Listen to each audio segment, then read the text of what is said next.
I don't see an indicator that doesn't indicate that we're not headed for 70s style stagflation, but also that we don't even have the neoliberal way out of it.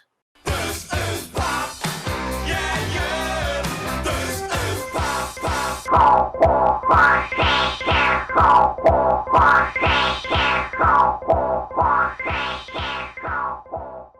Derick, Varn, you're back.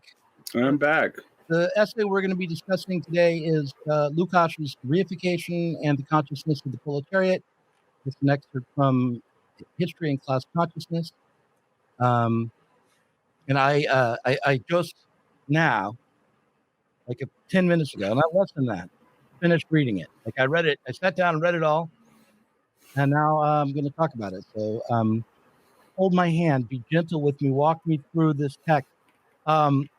Let me see before I let you summarize it. Let me see if I can summarize it. This is Lukacs' attempt to explain how it is that bourgeois reason can no longer address or can no longer aim itself at its own conditions of possibility. That the commodity form has reified not only our productive relations, but our consciousness. And what this means is that all manner of ideological apparatuses, to use Althusserian talk, which we probably ought to avoid, are reified, and that the consequence of that reification is that we've lost our capacity within bourgeois society to really engage in critical reasoning, or to be able to develop an understanding that has a justification or a foundation. That instead we only develop formal systems of understanding. Right. That's my quick and dirty summary. Is that correct? And how would you add to that? I would say that Lukacs takes a commodity fetish form and goes back into Hegel and Fichte with it, and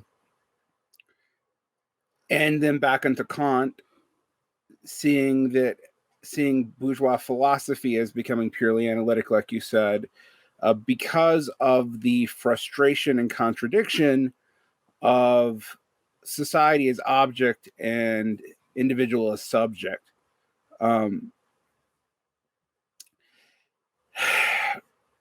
That leads to the inability of bourgeois reason to actually understand itself and turn itself into a process, that is enacted. Instead, it constantly flips back and forth between an individual who is subject to history and subject of history, and the object, which is literally everything else. And the leap that Lukacs is asking you to make, and it's a leap that I am much more sympathetic with than the leap that he asked you to make in like the methodology in Marx article for the end of the same text that we both kind of went off on many years ago. Is that alienation through reification like affects all of bourgeois thinking and everybody in it, not just the capitalist. But if there is a way out of that problem, it is through the subject object of the proletariat, right? And for most people, when I say this is going to sound like, well, how do you jump from the commodity fetish all the way to like the inability to deal with? For example, he talks about the analytic problem of both in itself and for itself, and how that seems to be constantly split in bourgeois thinking, but also like is and ought are constantly split. Self and other are constantly split, and these antinomies are actually a reflection of the way that he thinks that the stages of commodity production actually like, structure the way we talk about and think about things to the point that it really limits our ability to do like meaningful philosophy. Or think our as part of this project, actually, why the bourgeois, historical mission can't be achieved by the bourgeois themselves. Like that's part of what this is trying to explain. It's trying to go in and like, well, it messes with bourgeois consciousness, it meshes with all consciousness in capitalist society, but it also limits bourgeois philosophy.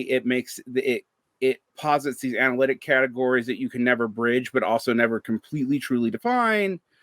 And basically, if you were going to accuse Lukacs of anything here, this is like his lapsarianism of capitalism and the way it even affects the mind. And the reason why I think this is important, you kind of brought up one reason. Althusserianism is an attempt to get rid of this. Like part of what Althusserianism is aimed at is to get out of the implications of reification theory. It's aimed at other things too, but that's the big one. Because Althusser sees this as unscientific. This is not a scientific way of thinking, and he's going to make Marx scientific. The other thing is you can't understand critical theory without understanding this. Like whether or not, no matter how you feel about Habermas and Adorno and Geuss and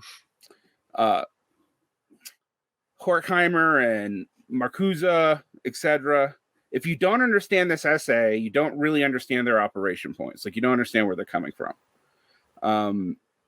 They take this much farther than Lukacs does. I mean, they take it to the point where it seems like there's no way out of it. Honestly, that's kind of why Lukacs accuses them of being on a Hotel Grand Abyss. But they're picking this up. Like this is what they're running with.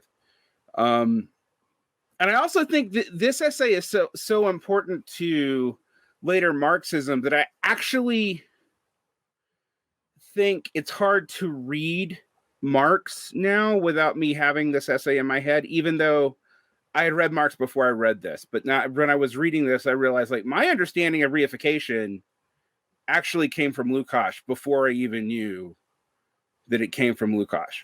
Like, because I was always trying to figure out, okay, what's the distinction between reification and Marxism versus like reification, or what we sometimes call hypostatization, and like analytic philosophy? What's the difference? And the difference is located in this essay. Now we can talk about whether or not it's actually Marxian, or Marxist proper. But I do think it's really important to understand this, even if you come from one of these Marxist schools that rejects it, because you probably don't completely understand what and why you're rejecting this. Right. Yeah. While I was reading it, there were a couple of points where I had some slight objections, but maybe we can go through those in a minute. But one of the things that I want to point out is that you said that he doesn't believe that the bourgeoisie can complete their revolution. I'm paraphrasing what you said, or can overcome the reification. Right. And what he actually says, at least in translation here, is that a radical change in outlook is not feasible on the soil of bourgeois society. Right. Well, yeah. Which is a bit stronger than merely saying that the bourgeoisie as a class will not be able to achieve it. Or at least I read it that way, because it is not so much that just the capitalist class or the owning class alone are incapable of overcoming reification, but that every ideology, from scientific endeavors to economics to law, none of these are capable of taking up their own conditions of possibility into their analysis. And when you say their own conditions of possibility, what you're talking about is the political, economic relations that create and produce conditions in the world. And that is, for Lukacs, the material or ontological or substantial foundation for society. And that substantial foundation, as I understand it in this essay, is he demonstrates that it is reified. Yeah. That the fetish character of the commodity it makes our material foundations reified. Now we should talk about, just for a moment, what that word reification means, because we can throw it around and a lot of people, including me, will lose track of what it means. I think of reification as when you take, in a way, you could say that Lukacs his own reification theory reifies the social relations, because it's when you take these social relations to be natural, substantial, material, rather than a product of human consciousness or history.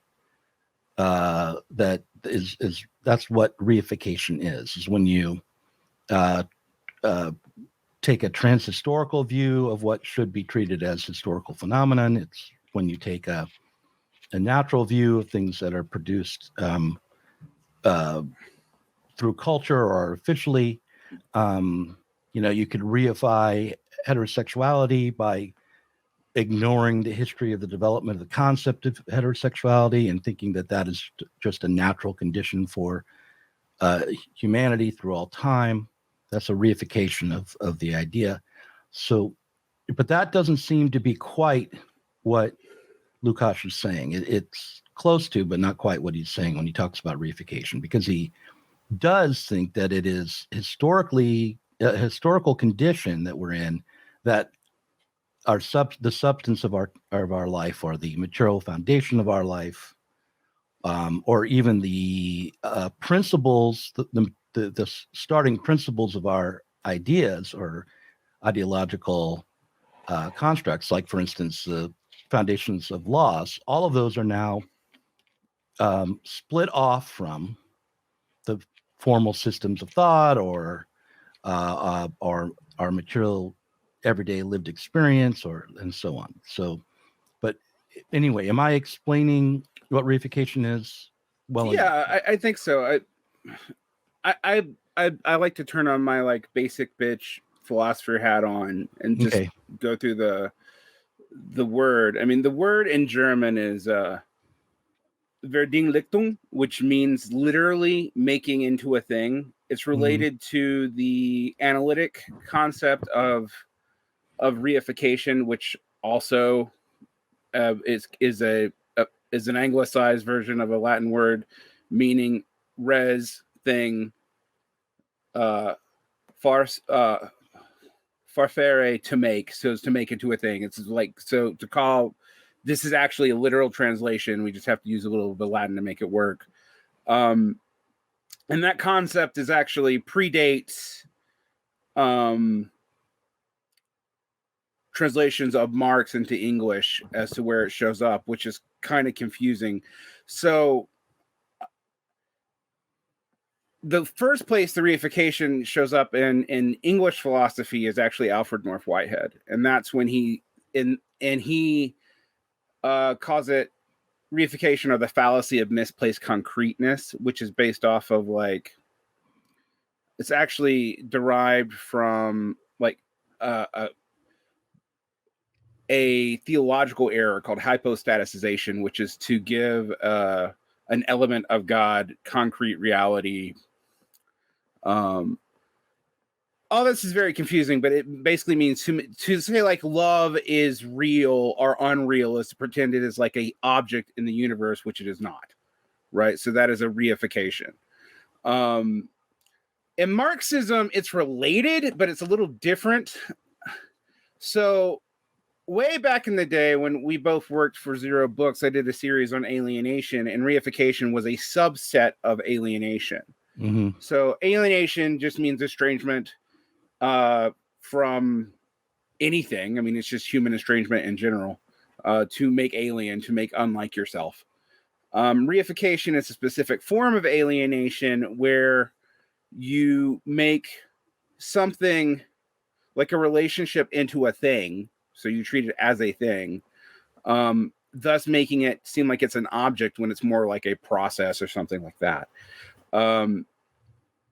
Commodity fetishism and capital is a specific form of reification. Now,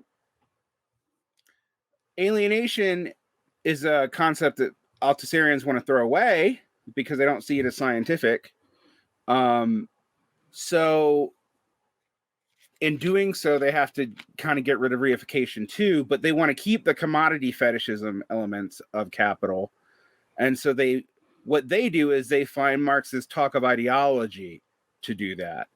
But pretty clearly in Marx proper, and this is not just in Lukacs' version of Marx, alienation is the condition of general estrangement.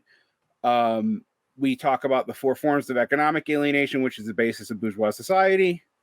Alienation from your labor, alienation from worker to from the worker process, alienation, which is specialization. Both of these come up in Lukacs. Alienation from worker from society, and then alienation from worker. And this is all on early Marx. And then the commodity fetish is basically using a commodity to stand in for all the relationships that go into the production of society. So you use like the products of society as a stand-in and exchange for the processes and social relationships that make society. What I find interesting in, my schema there, you have alienation, you have reification, you have commodity fetish as a specific form of reification. What is interesting in Lukacs is Lukacs takes the commodity fetish first because it's the most important thing, and then basically he goes from that back out into reification, and then kind of into alienation itself. Like what he's talking about as the philosophical problem of alienation in bourgeois philosophy is actually for him coming from the way the commodity fetish has like stamped a way to think on our brain, because it leads the way we produce things leads to a certain increasing, like we don't see what does he call it? The irrational content versus the rational subject. And by irrational here, he doesn't mean like, I think he means. Can I say like the irrational content might be thought of as, in strictly economic terms, the use values that are produced in society, right? And the rational content would be the quantitative exchange values that are produced in society, right? And what makes them rational is the fact that they can be, quantitative, and so that form of reason for Lukacs is a different category than mere rationality, or instrumental rationality, where you think in terms of these quantified relations. Reason would have to take up the conditions of possibility for these quantitative relations to arise. Yeah. Right. So this is why there is this. So there's something else going on in the background here. So Lukacs is trying to like tie in the Max Weber critique of bourgeois instrumental reason and say like, look, we've had to move away from what we might call Aristotelian or teleological reasoning, which is, the purpose is part of what you're moving towards, to like purely instrumental and quantitative reasoning, which is increasingly reducing everything to math. And the reason why we do that is it makes it seem more controllable, but it's also like how we measure and are able to produce stuff and produce growth in bourgeois society. And what Lukacs is saying, because you're right to point out that maybe I was too light and just blaming the bourgeoisie, right? Because what Lukacs is saying is like all elements of bourgeois society and all people involved in it, as long as they are involved in bourgeois society and don't see themselves as completely needing to break from it, are ultimately going to replicate this mistaken thinking. And it's not because like math didn't exist in pre-bourgeois society or even commodities didn't exist in pre-bourgeois society. It's that they were incidental. They yes, there was trade. That was one form of life amongst many. Right. The commodity exchange was one way to meet needs amongst many, and not the dominant one, not the universal one. And we could go through this essay and then think about the history of the formation of capitalism and even look at the current world situation and question on empirical grounds to the degree to which the commodity form is completely totalizing, right? But let's just take it for granted that it is totalizing, as Lukacs argues in this essay, because I think it is. I think it's pretty totalizing. The question, I guess, that arises is there's two questions. One is which is the degree to which the fetish nature of commodity creates conditions wherein our own thinking no longer is not only capable of but pushed to consider the conditions of our own possibility or the grounds of our life, or to reach beyond mere instrumental reason. I'm going to be flat-footed here. For me, one of the things that came to mind, and it always comes to mind, it's a habit that I'm actually trying to break at this point, even though I think it is useful, is the fact of the tendency for the rate of profit to decline, producing crises within capitalism, even within its own rationality, which might tend to push at least the workers or the people, and that would include people who are, let's say, part of the reserve army of proletariat, who rely on the state to survive, to go beyond merely thinking about things in terms of instrumental reason. And I just want to bring this up. You can toss this aside if I'm not making sense or if I'm misunderstanding. But there's a section here where he talks about Hilferding, and he says, okay, so the consequence. I'm just going to read this, and I'm not sure if this is going to be what I want to say, but this consequence follows with such inevitability that Tugan Barnowski, for example, attempts in this theory to draw the necessary conclusions from a century of crises by excluding consumption from economics entirely and founding a pure economics based only on production. The source of crises, whose existence cannot be denied, is then found to lie in incongruities between the various elements of production, i.e., in purely quantitative factors. Helferding puts his finger on the fallacy underlying all such explanations. They operate only with economic concepts such as capital, profit, accumulation, etc., and believe that they possess the solution to the problem when they have discovered the quantitative relations on the basis of which either simple or expanded reproduction is possible, or else there are disturbances. They overlook the fact that there are qualitative conditions attached to these quantitative relations, that it is not merely a question of units of value, which can easily be compared with each other, but also use values of a definite kind, which must fulfill a definite function in production and consumption.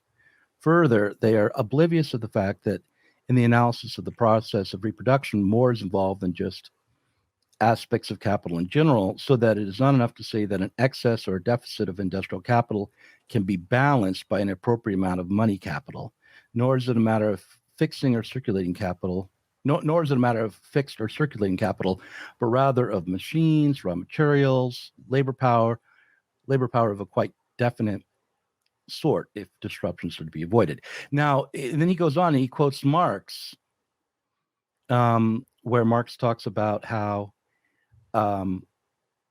the cycle of capital value can be, from the bourgeois capitalist point of view, completed even if the commodities produced aren't put back into production.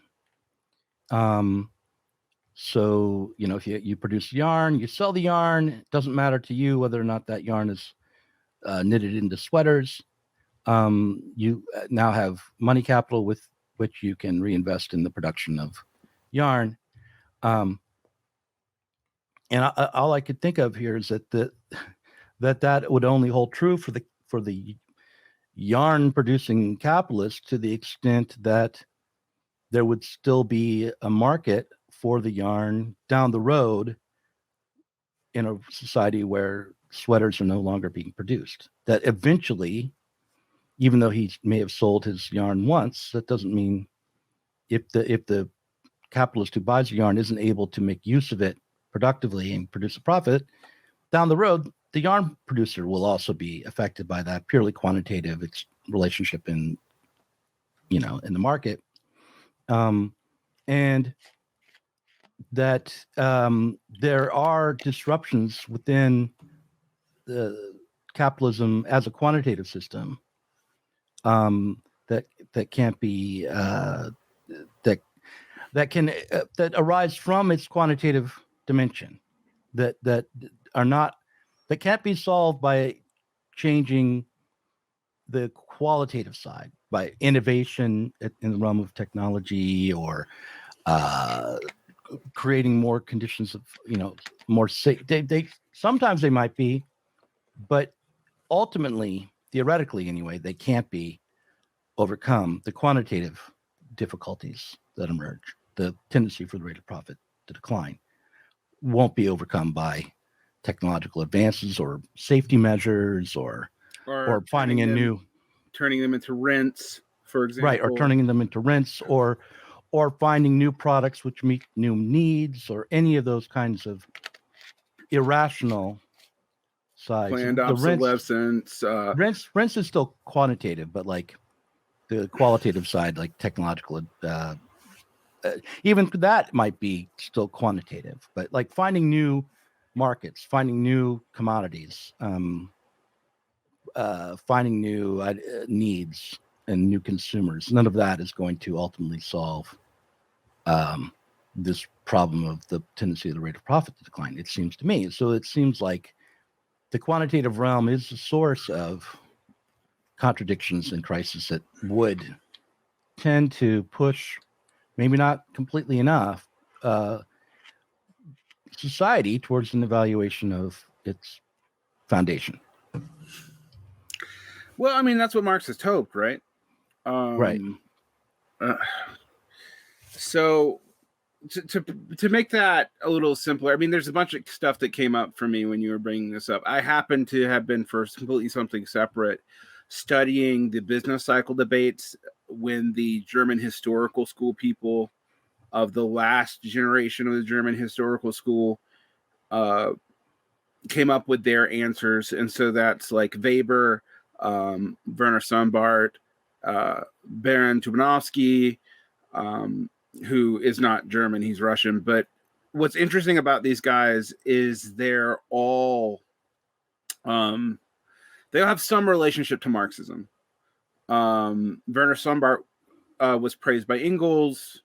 Baron Tubanovsky was originally part of, the Mensheviks, the Russian Social Democrats. Before the split, he actually defects to the Narodniks before the Bolshevik-Menshevik split even happens. And so there's a backdoor argument here that Lukacs is trying to settle. And I have to remind people, this is in 1924. So like we think about things like post 1928, 1930, but he is trying to settle some stuff with in debates in Marxism in the second and early third internationals right now, and with the defectors. So bringing up Baron Tarnowski, he's like, oh, he's bringing up a defector, and what he's saying is like, one of the reasons why this guy leaves Marxism is because he has to remove production and sensuous life entirely, and he comes up with the business cycle theory, the primary one that like gets picked up by the late Austrian school through Joseph Schumpeter, which is the overinvestment theory. And the reason why I think such a big deal is being made out of that is Lukacs is pointing out that, like, well, if you believe what Baron Tumanovsky believes, there actually is a way to mitigate against the business cycle, and thus to at least lessen or reduce crisis, and that's state intervention and investment. But what Lukacs is pointing out is like the quantification of, as you said, anything, like, it's going to lead to problems down the way. So like you talk about, if you're a yarn producer, you adjust your intakes and outtakes. Eventually, you're still going to have a problem because the quantification of a lack of profits on, say, sweaters because you produce too many and they've saturated the economy and you haven't figured out planned obsolescence, or there's a limit to planned obsolescence, and so far there is. Eventually, downstream, they're going to quit buying your yarn. And so you're going to have a quantitative problem too, and that's going to create further and further fractures, right? And if you really believe that, there's no way to be a capitalist and not have a business cycle. Like maybe you can mitigate against the business cycle through liquidity schemes, a la modern monetary theory or Keynesianism. Maybe you can mitigate against it through investment regulations. That's Baron Tumanovsky. That's most Democrats now today. But all you're doing is mitigating. The primary problem, which is created by the commodity fetish itself, is never going to go away.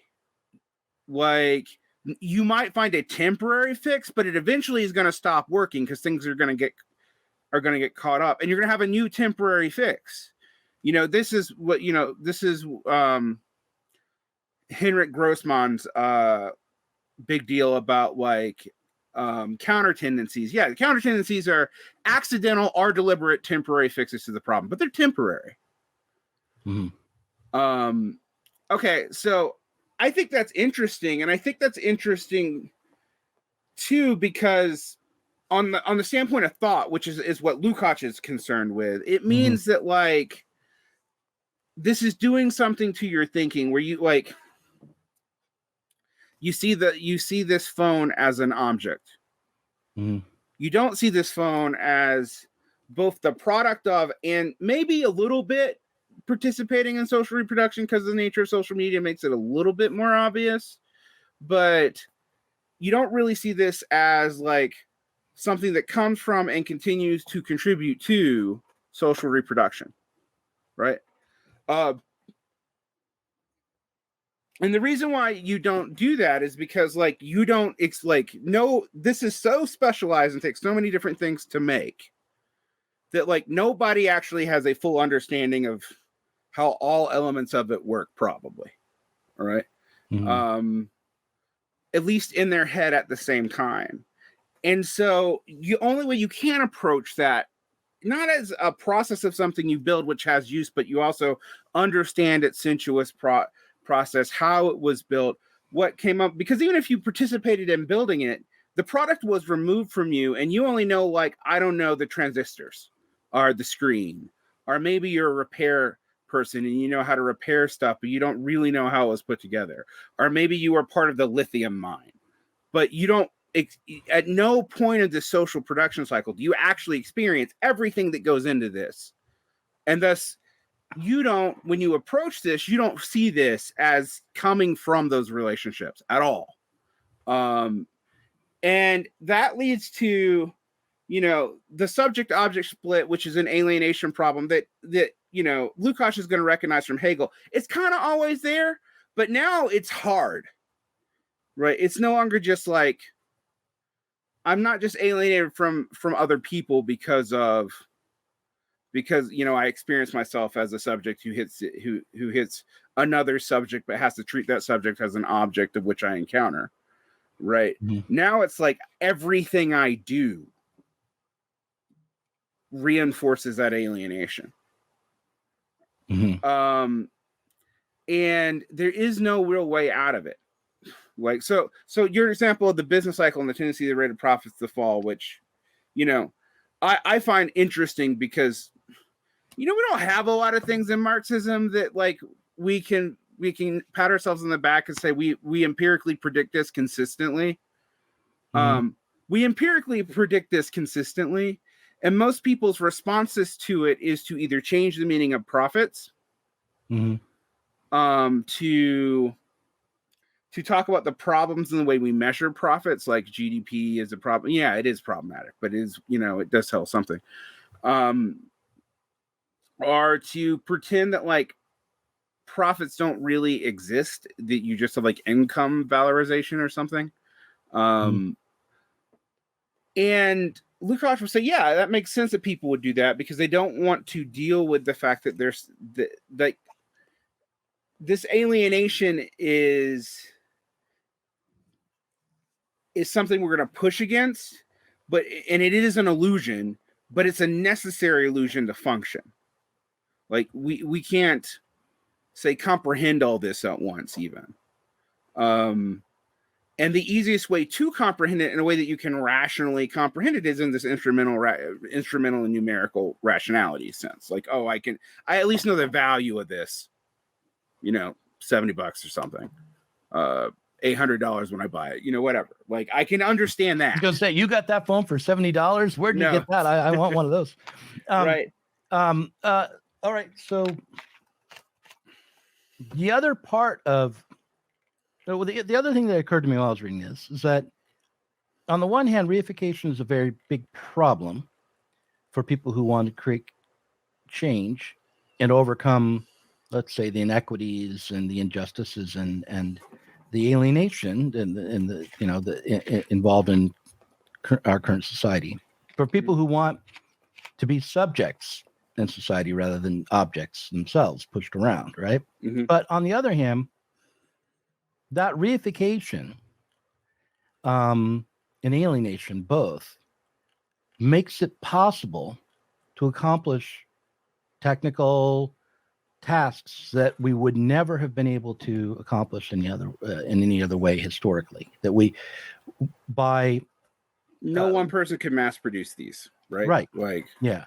No, you really hardly can mass produce anything as one person, actually. Right. And no one person could even produce one of those, let alone mass produce them. Right. Right. I mean, this is a product of why we like to reify this as a product of Steve Jobs or whatever. It's actually a product of like, it's a product of many different bourgeois societies. Even like it's a coalition of dead labor.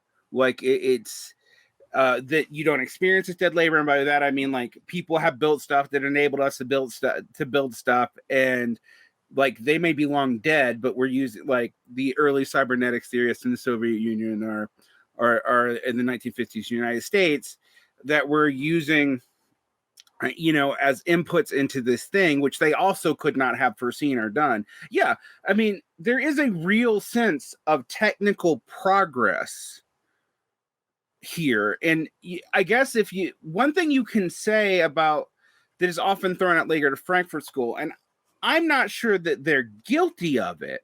I don't think they are. If you're about to say what I think you're about to say, but keep going. Yeah. I'm not sure if they're guilty of it, but oh God, 13 years ago or so, you interviewed John Saracen, who took this idea and like went with it to this totally, we need to get rid of all technology because technology is a form of reification. But ideally we get rid of human thought too, because human thought's based off of the separation of self and John other. Saracen, John Saracen, yeah. We did. It was actually like the third episode of the OG Series 1 pre-Zero Books, pre-Sublation Media Pop the Left. Like right.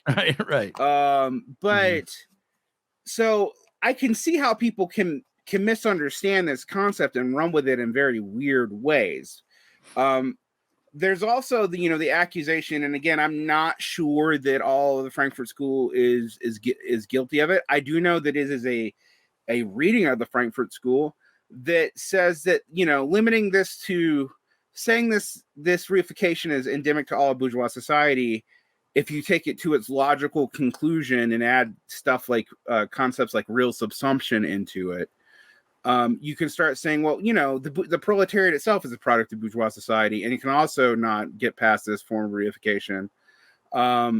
So there is no way out, or the only way out is it's automatic collapse, or if you're more optimistic, you can go, Edward Bernstein read it and go like, well, there is a way out, but it's through the development of these technical procedures, which is going to lead to more and more democratization, and that will lead to more and more accumulation of workers' power through parliamentary republics, and then we'll just get socialism through a natural chain of events. That's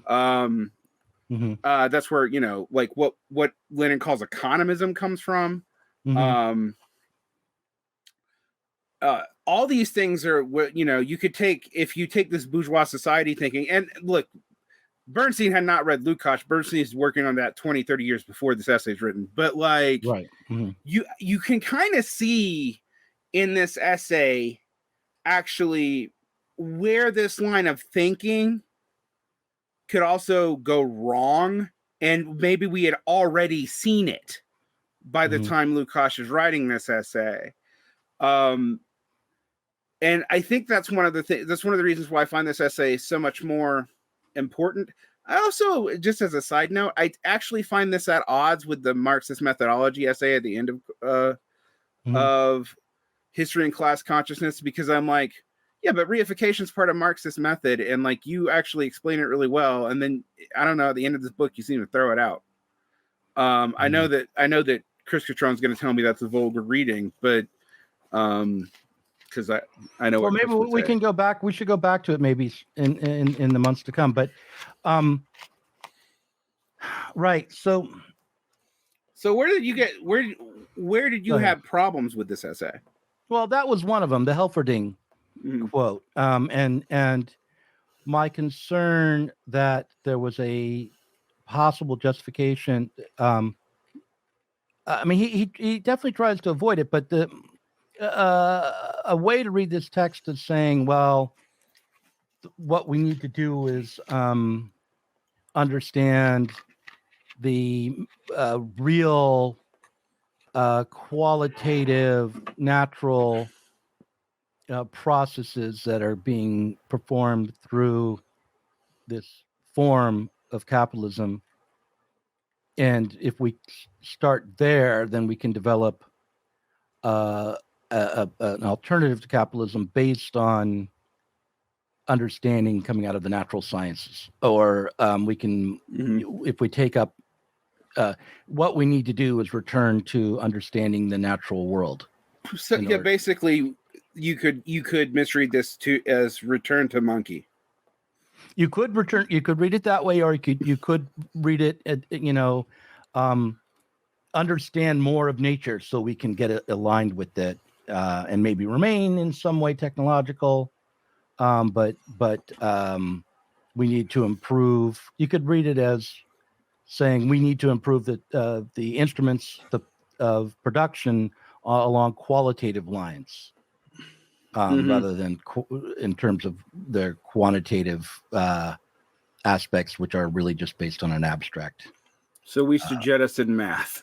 Like, well, no, we don't have to jettison math, because in fact you're going to be right back at the quantitative when you go into the natural sciences. You're right back into the quantitative immediately. You have to. Right. Yeah. Right. So it really isn't any solution, but it could be read that way. It's like, oh, if we could only think about things in terms of the qualitative. I worried that there might be a reading like that, and I've been talking to someone on the Discord who is a physicist and a Keynesian, I think, of some kind, and who's just pointing to post-Marxism and the need for understanding capitalism as a natural system, or a perversion of a natural system, or something along those lines. And I rail against it as saying You're reifying. You know, that's not right. Well, I mean, that's the other thing is like, we haven't mentioned this, but we experience reification as natural. Right. Like, we talk about this as an object as if it's natural to talk about it as an object because we've assigned it a category and an identity, etc. This is what Lukacs and negative dialectics is like going on about, like, identity is or a form of ideology, which people think means identity politics, and it doesn't. It means like it means like conceptually naming things and objectifying them through a name hides their process.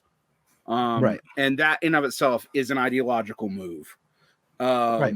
But ideology is not only negative.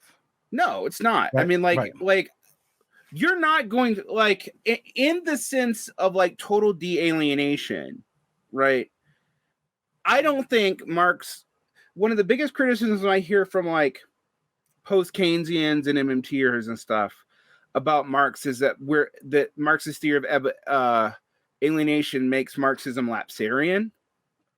So like that we have to go back to a de-alienated past. And I'm like, I don't get that at all from later Marx.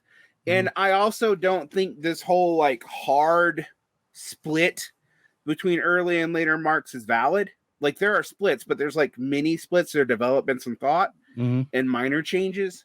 But that's why I always point out, like, okay, alienation, reification, commodity fetish, and like I said, Lukacs like starts with the latter to get to the particular capitalist form or the former.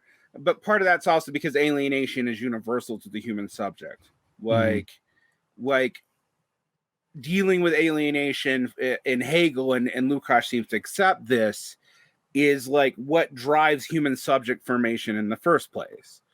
At least in, the Hegel answer to the Kant problem. And I mean, and it's in these essays where like Lukacs just like basically Hegel's right, but Hegel mystifies the solution, like in the whole like world spirit things where we need to actually look at the material production of the world, a la Marx, and then we can start getting to how to undo this, which leads to the thing that you can take that and lead it to the thing that you were saying, like, oh, we can just study more natural sciences and we can overcome the metabolic process of capital. He uses those words, like the metabolic process of capital. We could somehow shift it back to a more natural metabolic process. And I think in Marx, as a dialectician, Marx would say we don't even really want to go back to primitive communism. Yes, primitive communism is like gives us a model that says that, yeah, we can, like, humans are not inherently hierarchical or whatever, but we don't really want to go back to primitive communism, because what enabled primitive communism was absolute impoverishment. Like, even from anthropological studies, like relatively egalitarian societies don't have a surplus. Rarely have a surplus, right? Like, this is something David Graeber both admits and mystifies simultaneously in a lot of his books. So Marx is like, yeah, I mean, and this is like almost a vulgar dialectical move. It's like, if we have enough abundance through this process of commodification, then we could actually reproduce the benefits of this primitive form of classless society. I'm always hesitant to use egalitarian, but of classless society, without the fucking poverty. But I mean, that's the kind of thing that, like, I think that's why, this is my argument with our friend and comrade Ben Burgess, because I'm like, once you drop the dialectical element of this, I don't know what you base the movement of these modes of production on, right? Now, I'm going to say, there are days where I'm not always convinced of this. Like, I'm not always convinced this holds, but I think we do have to understand the logic of what Marx is dealing with, and then why Lukacs is trying to apply it in a way like he's trying to plan a way that answers both the philosophical and political economic problems of his day by saying, like, look, we can't, like, you're not going to find like a technical or abstract or instrumental or one element of bourgeois society that you can use to undo all of this. There's like, that's not possible. The only way to undo it is, you know, the subject object, which is found in the class which has the least invested in it, which and also is the most directly responsible for its reproduction. Right. And they actually do the shit that makes the stuff. Like, yeah, right. And like, so they could theoretically continue making the stuff, but since they have no investment in this current society through their propertylessness, they actually have a reason to forego bourgeois society where no one else does. Right. Right. That's the logic. And what's interesting is he's trying to use that logic to settle stuff. He's trying to use that logic to settle aesthetic questions, sociological questions, and philosophical questions at the same time. That's what like that's what that last paragraph is about, right? I'll just read it. Yeah, read it. All right. Or the last Thus, philosophy stands in the same relation to the special sciences as they do with respect to empirical reality. Yeah. Okay. Yeah. Should I read it? Yeah. Go ahead. Yeah. The formalistic conceptualization of the special sciences become for philosophy an immutably given substratum, and this signals the final and despairing renunciation of every attempt to cast light on the reification that lies at the root of this formalism. The reified world appears henceforth quite definitively, and in philosophy, under the spotlight of criticism, it is potentiated still further as the only possible world, the only conceptually accessible, comprehensible world vouchsafed to us humans. Whether this gives rise to ecstasy, resignation, or despair, whether we search for a path leading to life via irrational mystical experience, this will do absolutely nothing to modify the situation as it is in fact. By confining itself to the study of the possible conditions of the validity of the forms in which its underlying existence is manifested, modern bourgeois thought bars its own way to a clear view of the problems bearing on the birth and death of these forms and on their real essence and substratum. It finds its precipicity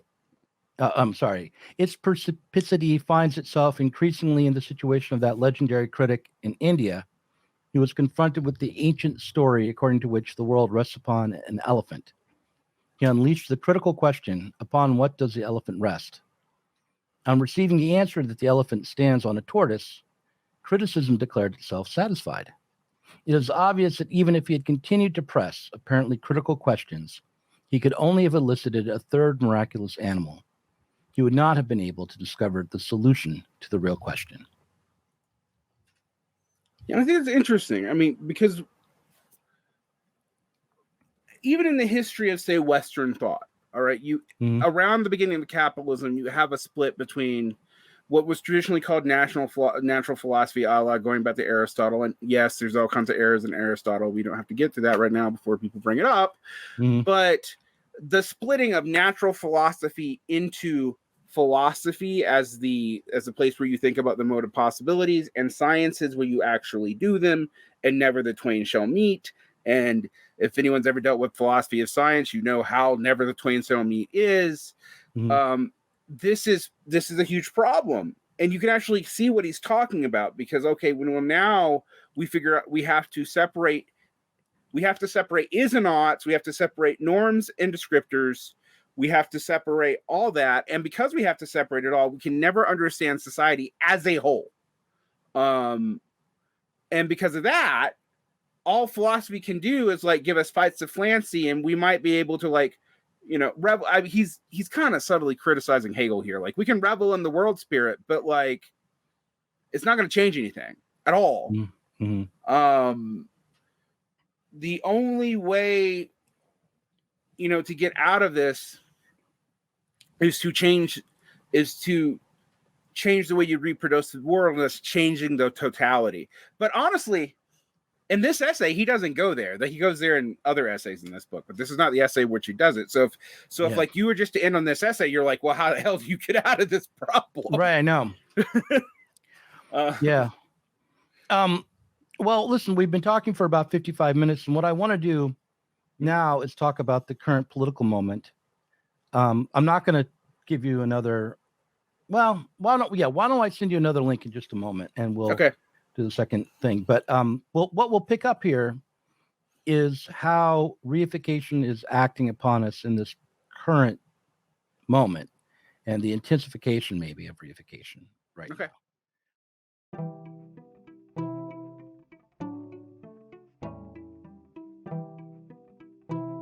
If you enjoyed this conversation, please do consider supporting us on Patreon.